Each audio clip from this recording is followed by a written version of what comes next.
সবাই একরকম নয়, আমাদের আদর্শ আলাদা, অভিজ্ঞতা আলাদা, দৃষ্টিভঙ্গিও আলাদা, কিন্তু তারপরেও আমরা একসাথে বসেছি, আলোচনা করছি, কারণ আমরা সবাই দেশের জন্য, দেশের মানুষের জন্য ভাবছি।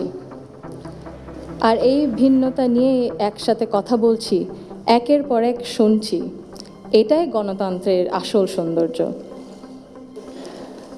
আমার আগে যারা সম্মানিত প্যানেলিস্টরা কথা বলেছেন, তাদের সবাইকে আন্তরিক ধন্যবাদ জানাই।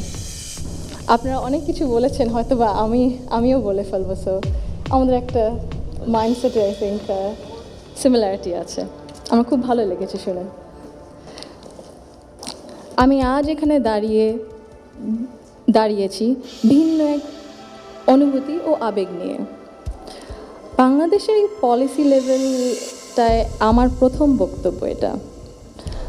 আমি এমন কেউ নয় যার কাছে সব প্রশ্নের উত্তর আছে বা সব সমস্যার সমাধান জানা আছে।